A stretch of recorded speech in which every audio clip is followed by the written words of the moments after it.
అదే RTV app వార్తల్ని క్షణాల్లో చదివే అవకాశం ఉంటుంది. ఒక న్యూస్ పేపర్, ఒక టెలివిజన్ ఛానల్ మీ చేతుల్లో ఎప్పుడూ ఉంటాయి. చంద్రబాబు నాయుడు గారు ఈ రాష్ట్రాన్ని అభివృద్ధి చేస్తానికి పడుతున్న కష్టానికి ఆ భగవంతుడి ఆశీర్వాదం, ధైర్యశక్తి కూడా తోడు కావాలని చెప్పేసి మనసారా కోరుకున్నాను నేను.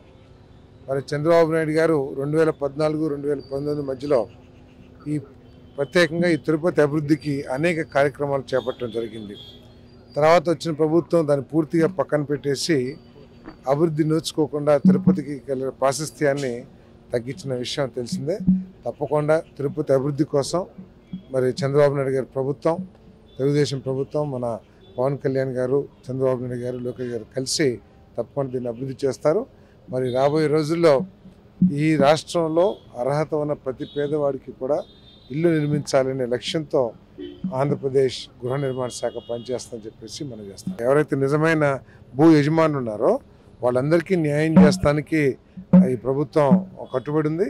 అదేవిధంగా ఏదైతే భూ కబ్జాలు చేశారో గత గవర్నమెంట్లో రెవెన్యూ రికార్డ్స్ని మార్చి అన్ని రకాల అక్రమాలు చేశారు. ఆ అక్రమాలన్నింటినీ బయటపెట్టి, ఎందుకంటే ఒక్కొక్క ఏరియా ఒక్కొక్కరు పనిచేసినట్టు పంచి వాళ్ళ ఆధ్వర్యంలో అనేక అవకతవకలు జరిగినాయి అని చెప్పేసి ఆ రోజు చెప్పుకున్నారు. ఈరోజు కూడా ఆధారాలతో సహా బయటపడుతున్నాయి.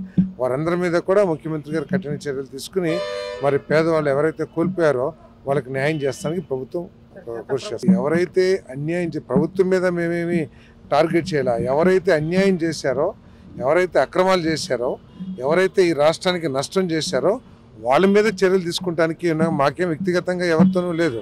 కానీ మా బాధ అంతా ఏంటంటే ఈ రాష్ట్రాన్ని 20 సంవత్సరాలు వెనక్కి నెట్టేశారు. ఈ రాష్ట్రాన్ని ఆర్థికంగా దివాలా తీశారు. ఈ రాష్ట్రంలో ఆస్తులన్నీ కొల్లగొట్టడానికి, ఈ రాష్ట్ర వనరులు కొల్లగొట్టడానికి మాత్రమే ఈ 5 సంవత్సరాలు పనిచేశారని చెప్పేసి అనేక ఆధారాలు చూపిస్తూ ఉన్నాయి.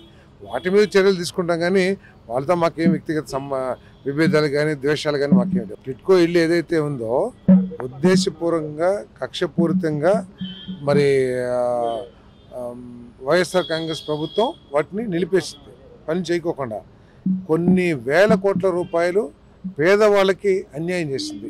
సో అటువంటి జరగకోకుండా వీలైనంత త్వరలో ఆ టిట్కో ఇల్లు కానివ్వండి, అదేవిధంగా ఏదైతే PMAY prime minister Awas Yojana కింద ఏదైతే రాష్ట్రంలో ఇల్లు నిర్మించబడ్డాయో అవన్నీ కూడా పూర్తి చేస్తాం.